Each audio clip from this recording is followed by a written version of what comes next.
Settled in north-central Iowa where the Winnebago River meets Willow Creek, Mason City is home to world-renowned arts and architecture.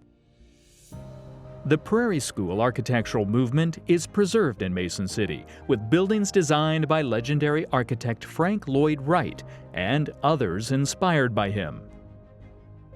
A house made of rock, known as the Castle, settled seamlessly into the bluffs overlooking Willow Creek. A museum built from local brick and tile, which houses one of the best American art collections in the Midwest. It is the birthplace of songwriter Meredith Wilson, whose musical hit The Music Man comes alive in a replica 1912 streetscape. Nearby in the town of Clear Lake sits the Surf Ballroom, the concert venue where Buddy Holly, Ritchie Valens, and the Big Bopper gave their final performance on the tragic day the music died.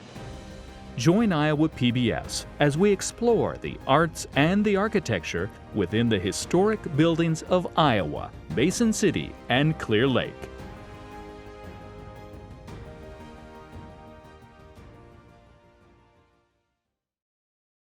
Funding for this program is provided by Friends, the Iowa PBS Foundation. Generations of families and friends who feel passionate about the programs they watch on Iowa PBS. Visit Mason City is proud to support local productions on Iowa PBS. Names such as Meredith Wilson, Frank Lloyd Wright, and Buddy Holly are all part of our history. Mason City welcomes you. Learn more at visitmasoncityoiowa.com. Clear Lake Bank & Trust is pleased to support local productions on Iowa PBS. Clear Lake Bank & Trust is a locally owned community bank serving North Iowa since 1934. Iowa rooted and proud to help our community. Learn more at clearlakebank.bank.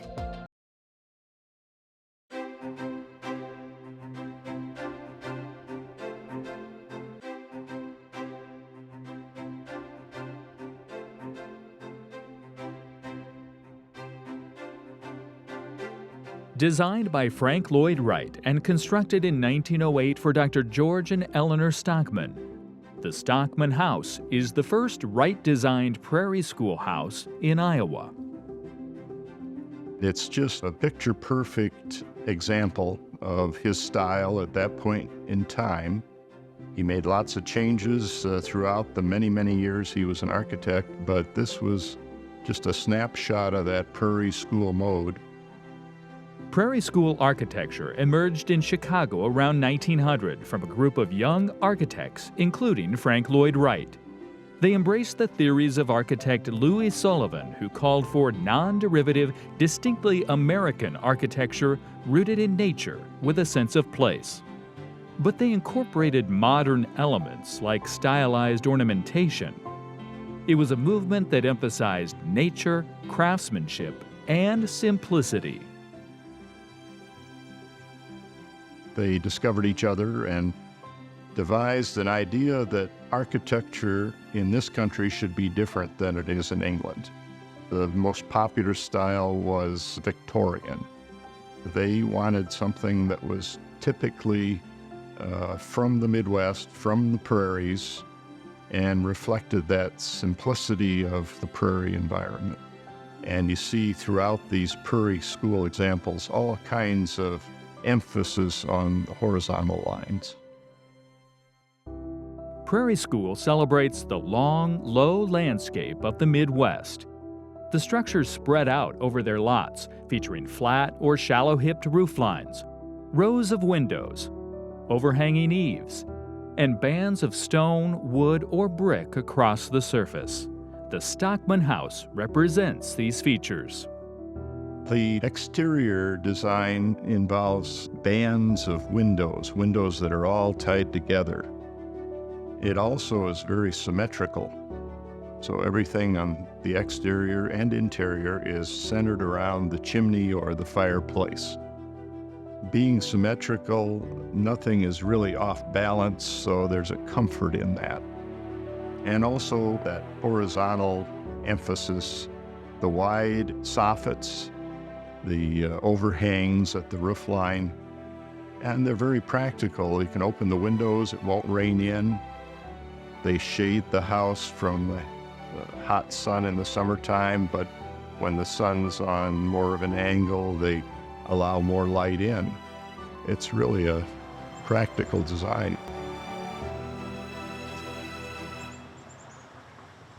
The interior of Prairie School architecture incorporates low roofs, a central chimney, and open floor plans.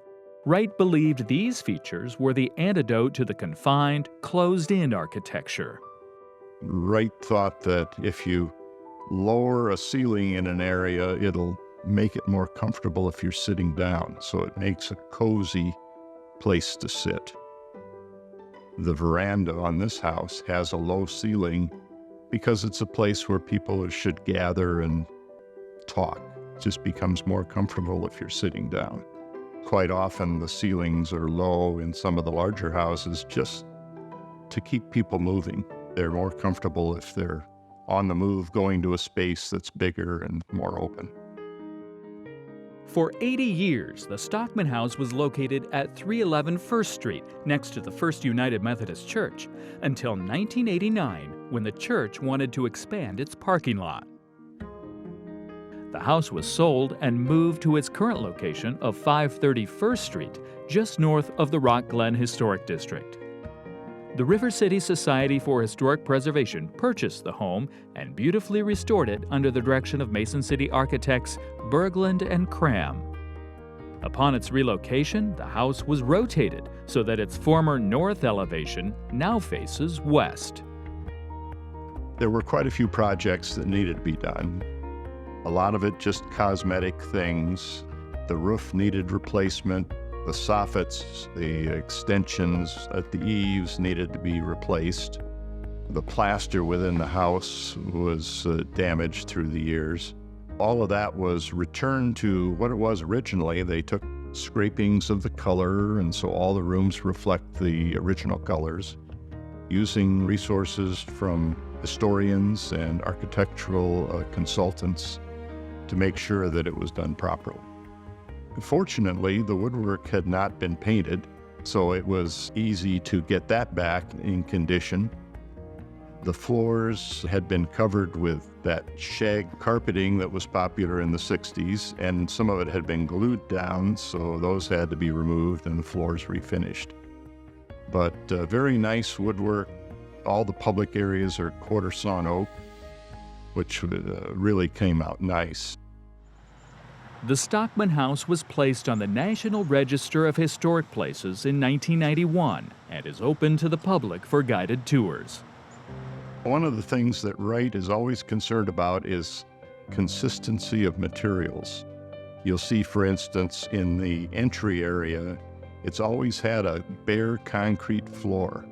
Unusual for the interior of a house. You'd think, well, let's put tile on it to make it pretty. But it's consistent because the floor is at grade with the exterior sidewalk. So you're on concrete there, you're coming in on concrete, and very practical because you come in with wet overshoes. The consistency goes as far as bringing some of the exterior elements to the interior design. So sometimes we think of, well, you've got an architect that designs the basic shelf, and then you have an interior designer that designs the interior. Well, that isn't true in Wright's case. He took something like the pattern of window panes, the muntins in the windows, and used them for interior cabinet doors. He put flower boxes outside the windows so that you had that natural environment right outside the window, in some cases blocking the view of the street. If you're sitting down and looking out a window, you see flowers and plants, and it just looks really natural. Upstairs, you will notice that the rooms have one type of wood trim, and the hallway has this quarter sawn oak. Normally, you'd think, well, let's put a door in that matches the hallway. But instead, he put a doorway that was half oak and half birch, so that the interior of that room was consistent throughout. Prairie School's popularity faded rapidly in the United States after 1915. although its influence can be seen in everything from modernist architecture to mid-century ranches. Well, there's no question that this was the beginning of kind of a revolution for architecture in Mason City. This was built in 1908, and the historic Park Inn Hotel followed on its footsteps in 1910. If you appreciate good architecture, and particularly that period of the Prairie School, this is a hotbed for that.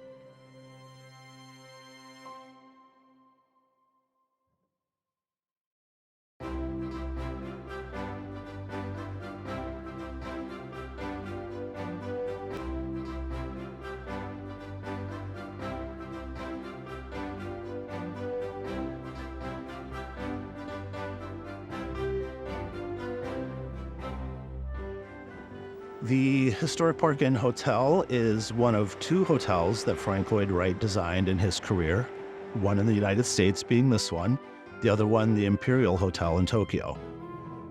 That hotel suffered from an earthquake. Parts of it still remain, but it's not operating as a hotel anymore. So that left the Park Inn Hotel. In the early 1900s, a small group of prominent citizens wanted to build a new bank and hotel in Mason City. Frank Lloyd Wright was selected as the architect for the project.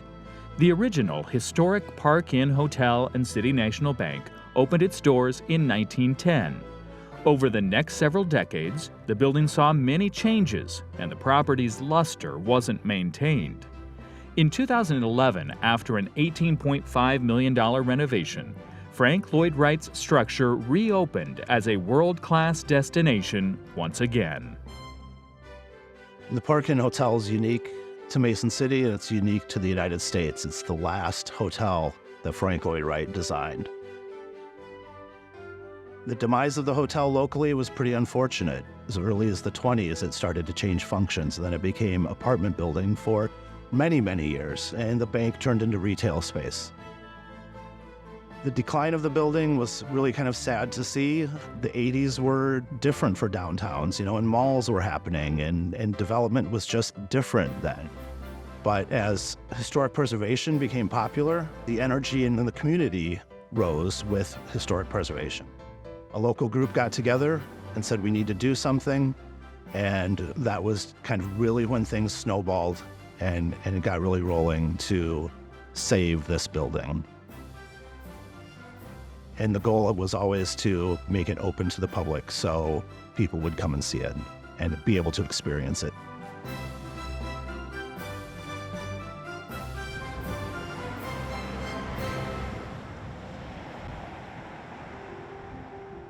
The building is a tribute to Frank Lloyd Wright and his Prairie School innovations. It serves the public as a 27-room boutique hotel, restaurant, and lounge. The former bank building has been converted to an elegant ballroom and conference center. The Prairie School style was a pretty harsh reaction to the Victorian style that preceded it. Victorian style was big, it was opulent, it was heavily detailed, and it was maybe in some respects unnecessary. But it showed financial stability, it showed success, it showed prominence. And the Prairie School style was really kind of the contradiction to that. It was modesty and comfort and manageability. Frank Lloyd Wright was at the peak of his Prairie School period when he designed the hotel. His commission was threefold: design a bank, a hotel, and law offices. The historic Park Inn Hotel fully embodies Wright's genius. With its front facing Mason City's Central Park across the street, the hotel reflects its natural environment. By definition, Prairie School architecture is kind of the land. So when you think prairie, you think horizontal, kind of low to the ground. And those are elements that are used in a lot of Prairie School architecture. So when you see the Park Inn Hotel and the City National Bank building, you'll notice the wide overhangs on the roofs and the rows of windows and a lot of horizontal elements that make it of the prairie. Entrances lowered to ground level welcome guests. Wide expanses of glass showcase what's inside. Lateral wings provide retail space on the ground floor and hotel rooms on the top 2 floors.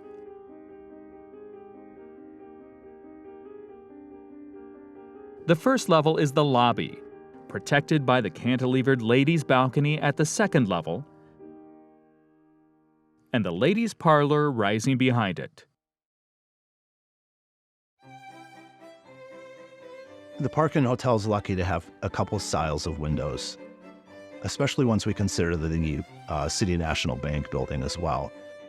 Leaded glass windows were restored. Some of them were original and were stabilized, but we also had some replaced. They're unique to the building. They're not a pattern that appears on any other building that Wright has designed. And when you start to dissect them a little bit, you can maybe see trees and branches or leaves kind of happening in some of these patterns. So that, again, kind of mimics the view if you're looking north to Central Park, where there are actual trees. That's an attribute to this building that we're pretty proud of. We were really lucky to have someone just 10 miles away be certified and able to restore them and recreate them, so we could see the process happen, kind of be hands-on and make sure everything was right. Visible from the street, the third-floor hotel rooms serve as a facade, masking a skylight covering what was originally the dining room behind the lobby. The courtyard-like space below is complemented by 25 art glass panels set below the skylight, which enhance the color entering the room. A lot of Wright's designs have what is referred to as compression and release when you experience a building. So when you come into the hotel, you kind of come into a relatively narrow doorway, right? And then you go to the lobby desk, and there's that mezzanine above you, and people that are over 6'2" are probably uncomfortable under that because it is such a low stature. Wright wasn't tall. He didn't feel the need to make things extra tall because he himself wasn't a tall man. But once you leave from underneath that lobby desk, you experience the release of space underneath the skylight. 25 unique art glass windows that allow daylight to flood the skylight room. Though the hotel is one of Wright's crowning architectural achievements, personal scandal would prevent him from seeing the finished structure. He completed the design in the fall of 1909, but later that same year, the architect left the United States with a former client's wife, leaving behind his own wife and 6 children. He was never back to see the hotel completed. William Drummond from Wright's office did come to Mason City and work with the contractors as the building was being built. While Drummond was coming to Mason City, he designed homes. Walter Burley Griffin was another Chicago architect who was able to come to Mason City and leave his mark here as well. So those would be the 3 big names of the Prairie School architecture that we have. There were other local architects too who started to emulate those styles through different areas of town, and we're lucky to have it all. Mason City residents have worked tirelessly to preserve and restore the city's historic buildings. In 2005, Wright on the Park Incorporated was established as a nonprofit. Its mission was to own, preserve, and maintain the historic Park Inn Hotel, and to provide continuing education to the public about its place in the context of architectural history. We attempted to be as accurate as possible to what they were when the building was built in the early 1900s. And Mason City is kind of getting to be known for really saving these things and doing what it takes to save them. Wright designed the Stockman House in Mason City. That could have fallen victim to demolition to become a parking lot. People stepped forward and relocated the home so it would not be demolished. The same with another house of significant style that was victim of the flood in 2008. That house was cut in half and a bridge built over a bridge to carry the weight of the house to relocate it so we wouldn't lose that representation of architectural style. Mason City is really kind of lucky to have the variety of architecture that we have.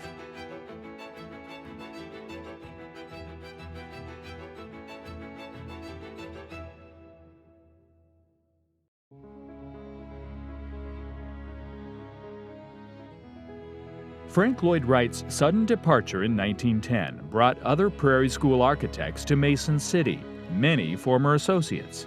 They included Walter and Marion Griffin and Francis Barry Byrne, among others. Together, they combined their efforts to create the Rock Crest, Rock Glen Historic District, located on both sides of Willow Creek. It was the first planned Prairie School development in America and remains the largest of its kind today. The Rock Crest area is at the top of the bluff, and it was originally called Rock Crest. Currently, it's known as the River Heights area. And then the Rock Glen is down by the creek.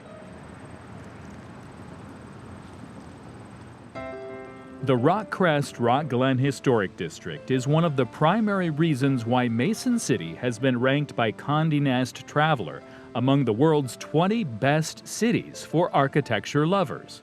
The nonprofit organization Right on the Park offers tours of the area.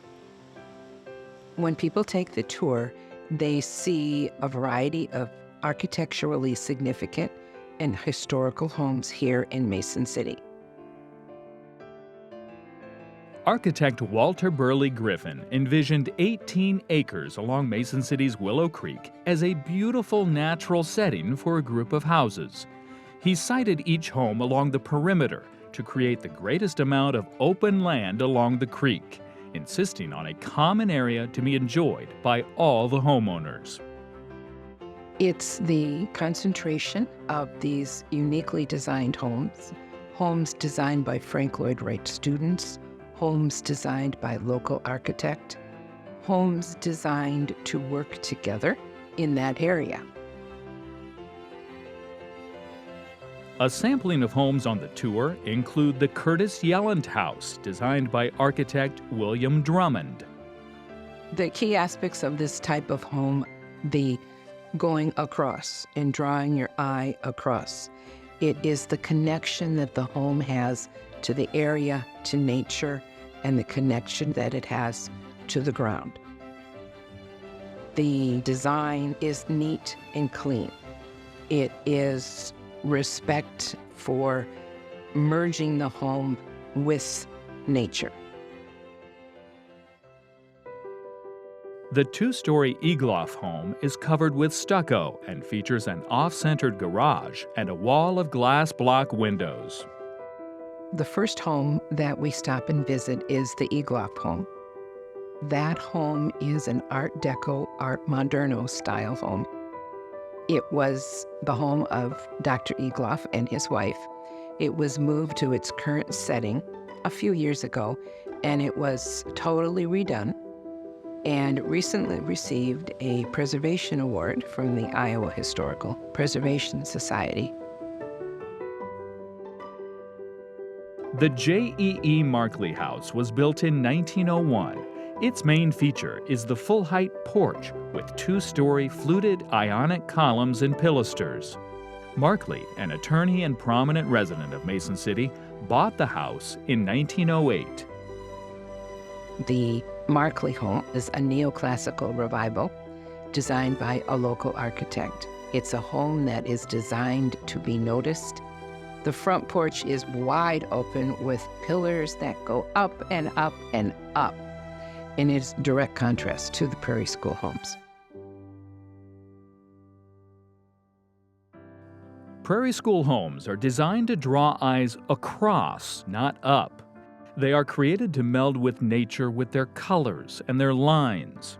The James Blythe House was a Rock Glen home designed by Walter Burley Griffin. The house is the most spacious of Griffin's Mason City homes and offers a beautiful view of the Glen and creek from the living room window. It is a Prairie School home. It is heavy. It is to the ground. It has the lines that go across on the ceiling and on the overhangs between the levels of the home. It has a little bit of red in the windows. The windows have a Mayan-inspired design in the window. And it has big picture window so that it can look out onto the Glen and bring the outside in. There are several more architecturally significant homes to see on the Rock Crest Rock Glen tour. In Mason City proper, there are at least 33 structures built in the Prairie School style between 1908 and 1922. 17 are listed on the National Register of Historic Places.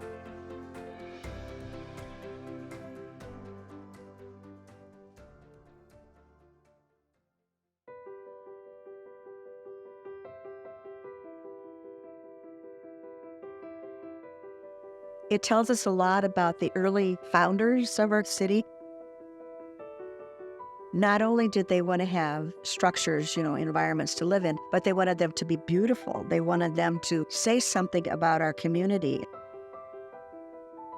If you're going to do something, do it right. Don't just do the ordinary. Just go for it. If you have an idea, do it. The Joshua Melson House was designed by architect Walter Burley Griffin. Griffin's wife, Marion Mahoney Griffin, was a gifted architect in her own right. In 1894, she was the second woman to graduate in architecture from MIT, and she helped her husband design the Joshua Melson House. She was well ahead of her time, and I got so excited about that. that the more I read about her, the more I thought it would be fun to have a house that she had worked on. And lo and behold, this house was for sale. Longtime Mason City residents, Peggy and her late husband Roger Bang, bought the Joshua Melson House in 1994. They often walked by the house, known by locals as the Castle, dreaming of owning it someday. The Bangs took a lot of pride in the house and meticulously renovated it to its original luster. The house was designed for Joshua Melson, a Mason City contractor and visionary. He also was an amateur pilot and architect. He was interested in everything new, moving forward. So for instance, he had one of the first electric cars in Cerro Gordo County. That's why this house was built with a drive-through double garage. The early cars did not do reverse very easily. So this way he could just drive through the car and on the circle drive, in and out, and have no problems.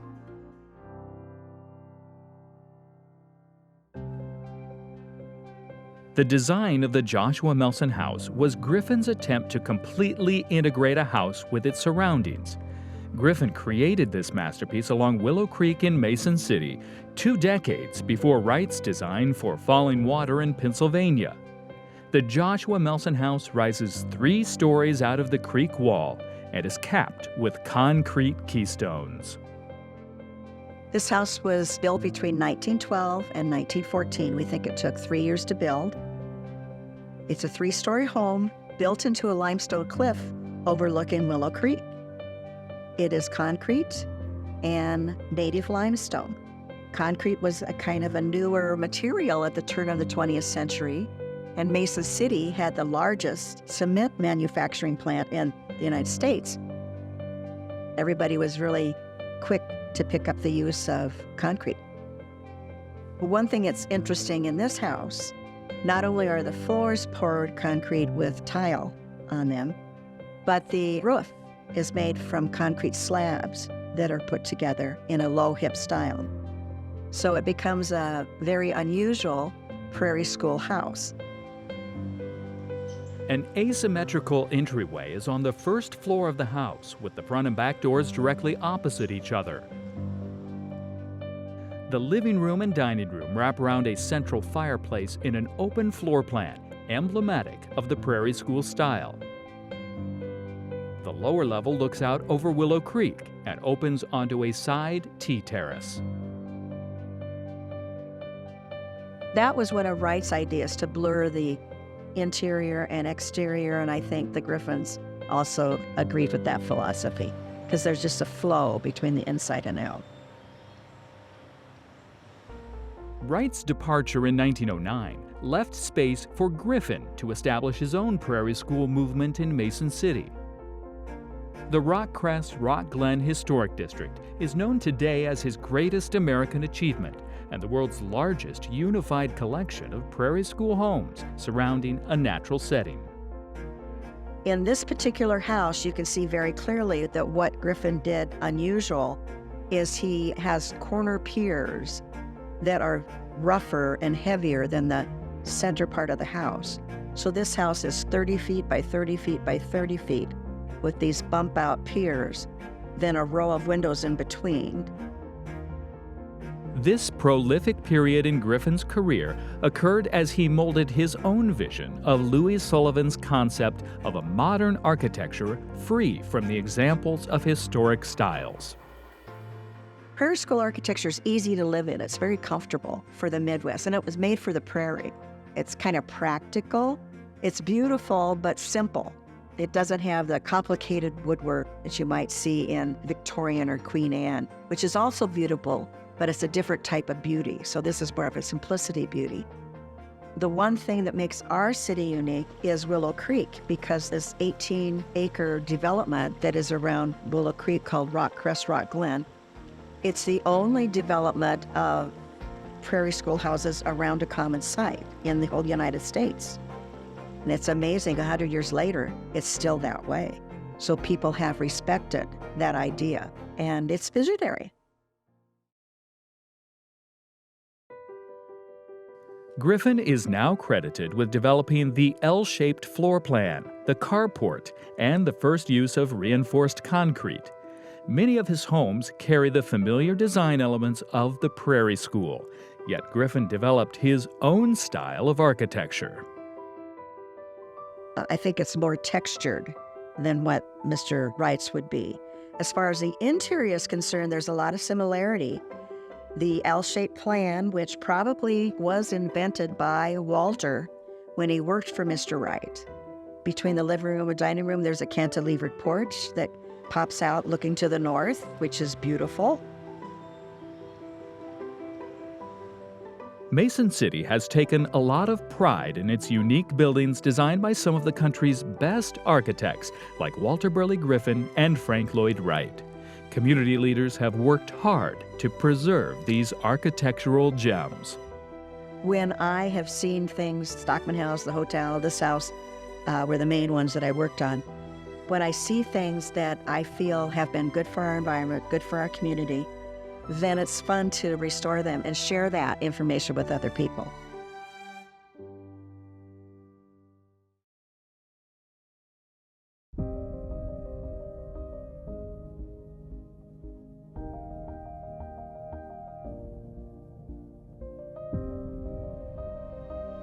As construction began in 1909 on Frank Lloyd Wright's historic Park Inn Hotel and City National Bank, a young musical prodigy was practicing his piano lessons just blocks away on Superior Street. Nearly 50 years later, Mason City would gain national notoriety as River City and the birthplace of the music man himself, Meredith Wilson. Meredith Wilson, who wrote The Music Man, was born right here in Mason City. This is the place where he based River City.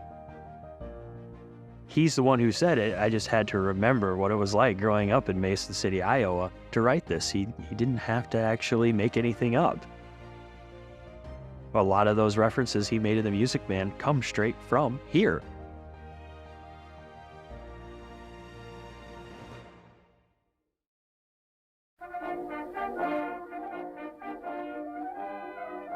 Music was very alive in Mason City then.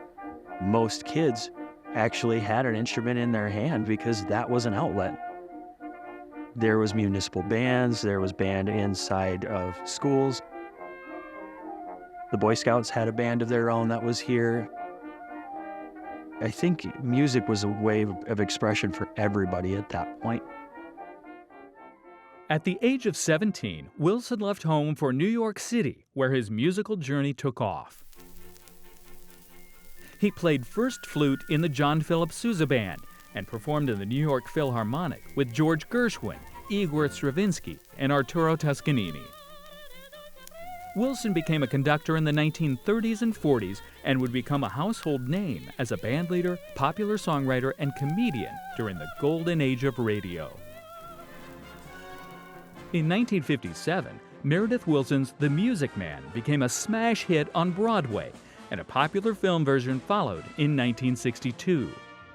The story of phony music professor Harold Hill and Marion the Librarian put Mason City on the map as the inspiration for the fictional town of River City, Iowa.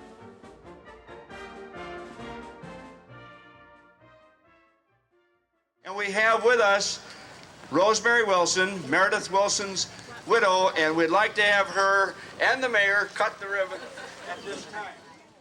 In 1993, there was a large dedicated group of people that felt the need for the Meredith Wilson Boyhood Home to be on display.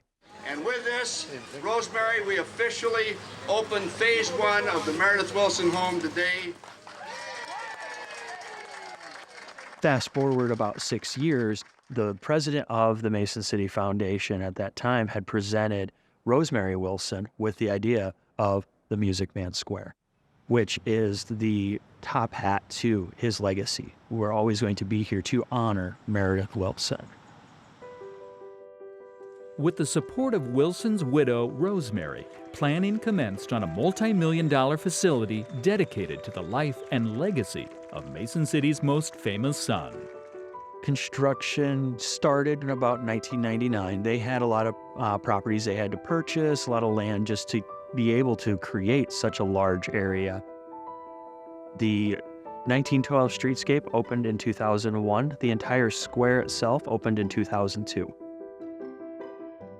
Mason City's Music Man Square transports visitors back in time to 1912 River City, where traveling salesman Harold Hill stepped off the train to start a boys band. My favorite thing that I get to see when people walk in the door is when they go, wow, because you don't expect to see an actual streetscape. You get taken back to 1912. Each one of the shops actually along the 1912 streetscape is from the movie. But if you look at the second floor, each one of those businesses is actually based on something that was here during that time.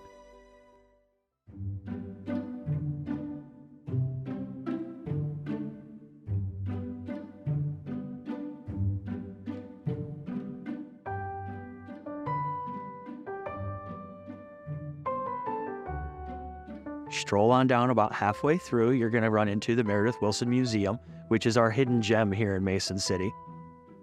It is a tribute to everything he has done. We have his actual piano, his desk, the Grammy that he received for the score of The Music Man. Our largest space here is actually depicted from the River City High School. We call it Reunion Hall. It fits over 300 people. One weekend we might be doing a wedding reception, but the next one we might be hosting a concert. Sock hops are not all that rare around here. We also have anything from a local band to a comedy show. We also have another space which is home to the New Horizons Band. They practice twice a week, and then they have 2 annual concerts every year. That room actually has the background of Madison Park, which is also famously from the movie. The mural along that wall was done by a local artist, Jan Koska, back in 2001.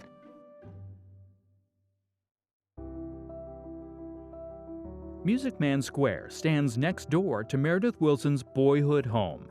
After leaving possession of the Wilson family, the 1895 Queen Anne Victorian served as a boarding house and was later divided into apartments. The Mason City Foundation purchased the property in 1993 and restored it to its original condition, reflecting Wilson's turn-of-the-century childhood. Luckily, the Wilsons were a fairly wealthy family in Mason City. We had a lot of photos to go off of. Wallpaper, everything in there is as close to original as they could get. As soon as you walk in, you get that feeling of early 20th century. It is very much a turn of when things are starting to change in our country. There are a few radios there. There's a Victrola. There are certain nods to that era. The very first parlor that you walk into, that's actually where Rosalie Wilson taught piano. She was the basis for Marion the Librarian. We have some photos there of actually the boys, as I always refer to them when I give my tours, learning piano. There's instruments from their childhood. They have the formal dining room, which has artifacts from their actual estate. There's so much, all the way up until the adult photos.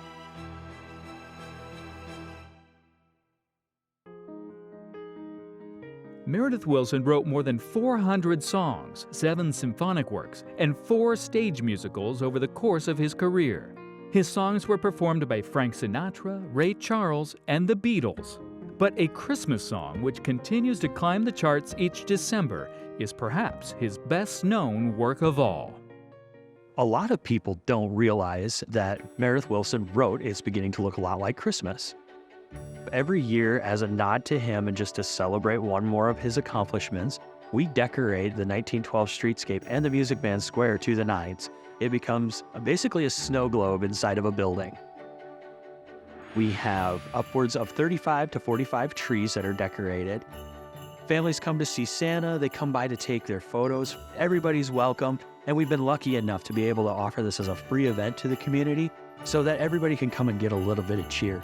And I'll be honest, every day walking in December, you're just happy.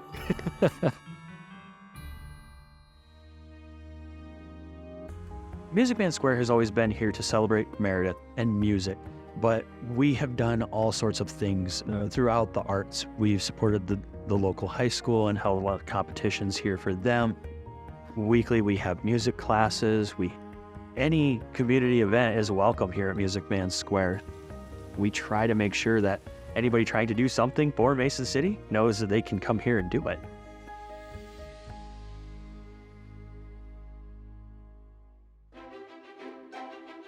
On a cliff overlooking Willow Creek stands the Charles H. MacNider Art Museum.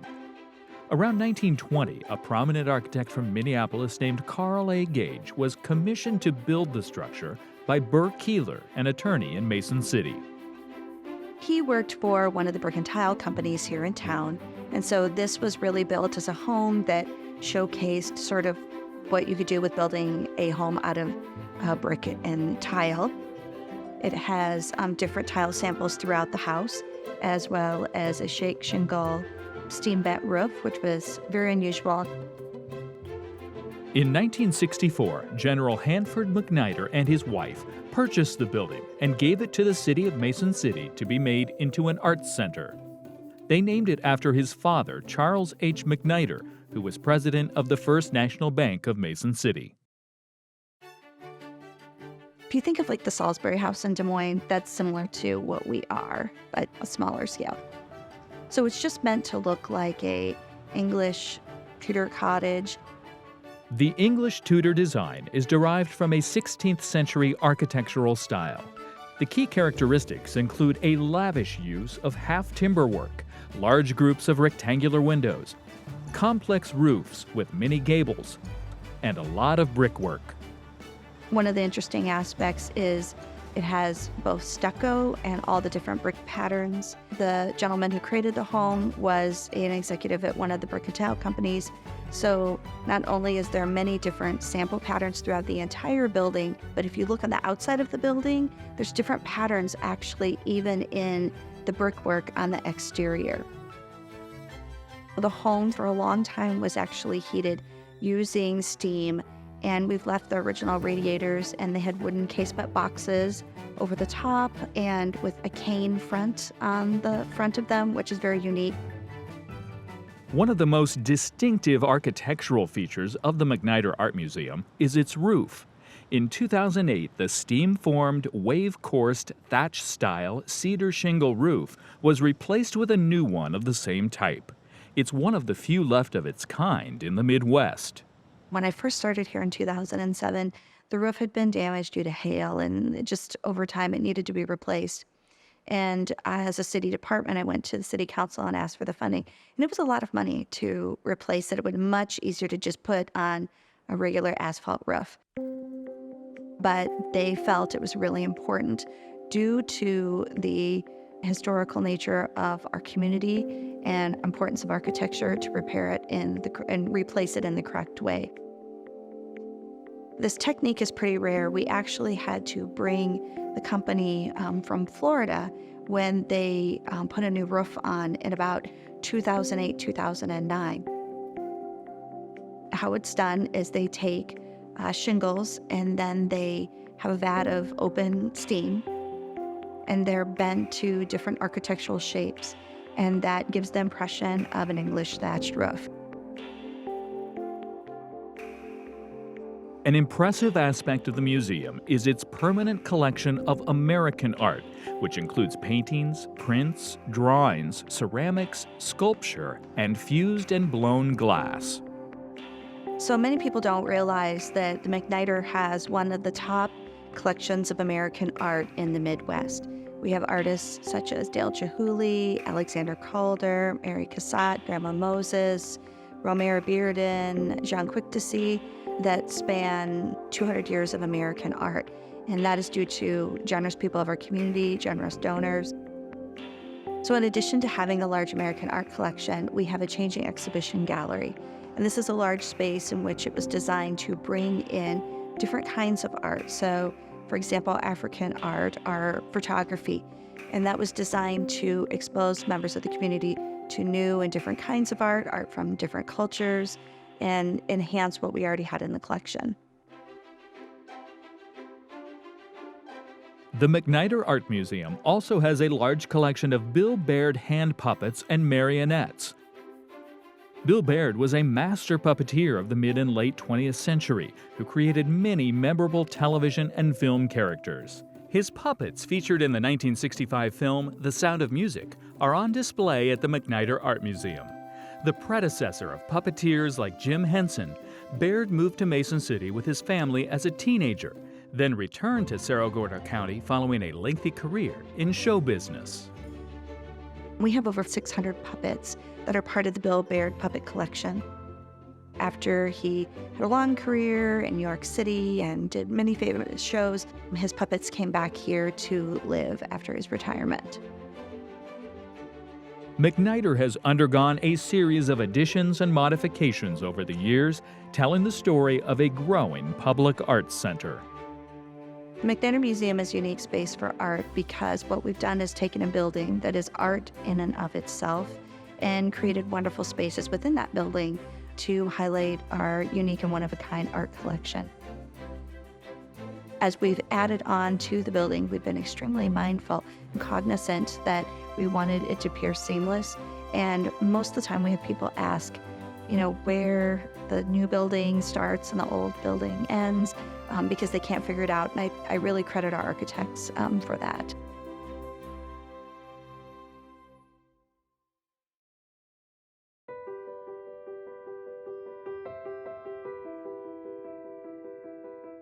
A short drive west from Mason City, Clear Lake offers music lovers its own celebrated history with the legendary Surf Ballroom. The famed landmark is home to countless musical moments, from big band and swing to jazz, rock and roll, and the blues.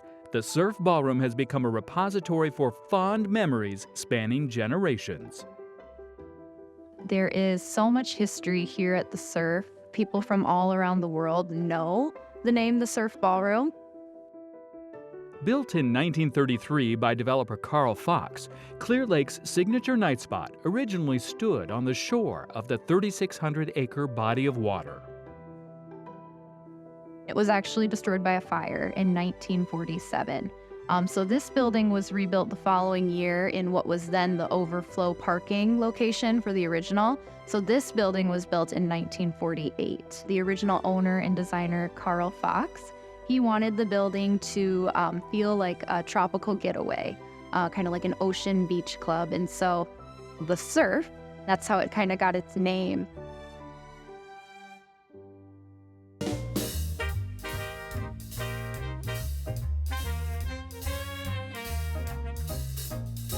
The first thing you see when you walk into the surf are pineapples on the wall. Those are an international sign of welcome. And there's so many little details throughout the building, especially in the ballroom. They really all come together in the ballroom. Because again, that's why the surf was built back then, as a place to go dancing. The ceiling is dark blue to represent dancing underneath the night sky. We have the original cloud machines that project lights of clouds that float across the sky. The murals, of course, all along the walls of the crashing waves and the palm trees. The beach club feel Fox was looking for culminates in the ballroom, where the 6,300 square foot dance floor has collected footsteps for over 80 years. They sanded down to the original and sealed it up really nice. And when they did that, it lightened that wood 5 or 6 shades. It looked like a brand new floor, but it's that original wood. They picked that wood because it looked most like a sandy beach, and that really made it make sense when they did that. The ballroom seats just over 2,000 people, but its 166 booths are rarely occupied for long. They're very close together, and they were created as a space just to take a break in between dancing. So they weren't made to sit and watch the show the whole time. They were designed small and actually uncomfortable as well by design, because Carl Fox, he didn't want people sitting. He wanted them out on the dance floor.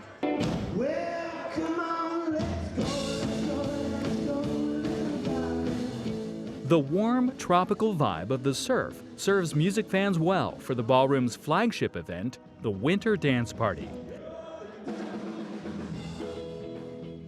Held the first weekend of February, the Surf Ballroom becomes a shrine of remembrance for the day the music died.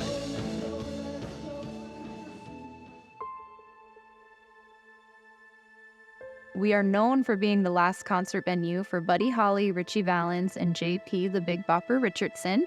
And so they came here the night of February 3rd, 1959 on what was called the Winter Dance Party Tour.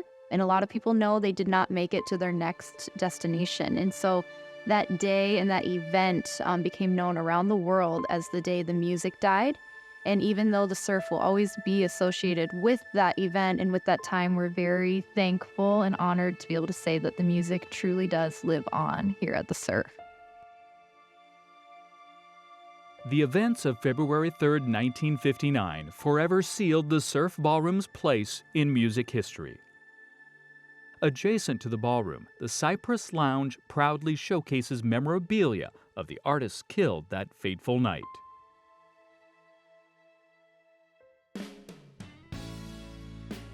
Everyone that you see on the wall, that means they've played here at the Surf Ballroom. The musicians on the left-hand side are like the blues musicians that have been here. So B.B. King, Joe Bonamassa, Walter Trout.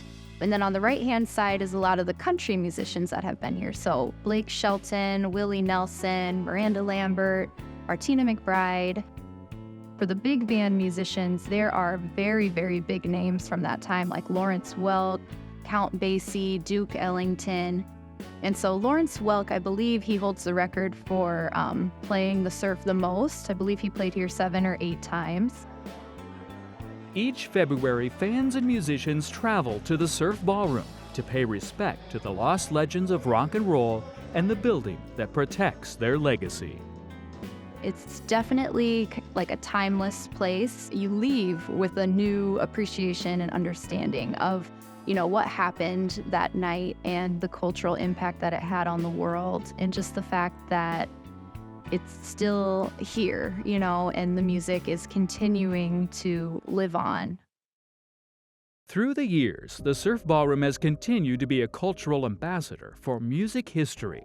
Since 2009, the Surf has operated as a nonprofit education center and museum, with every corner of the building holding onto history. We're able to share the story of the surf in such a hands-on way, in a creative learning environment, and let the music really speak for itself and teach for itself, because it's a great teacher and has the ability to reach and connect people of all ages, all walks of life. So that music, it still is creating opportunities, and it's still alive here at the surf. two towns in north central Iowa where history is passed down through art, architecture, music, and celebration. Where some of the best-known figures of the 20th century practiced their craft, left their mark, and met their fate. The story of what came before, cherished by a new generation and preserved for those yet to come. A story that lives on in the historic buildings of Iowa, Mason City, and Clear Lake.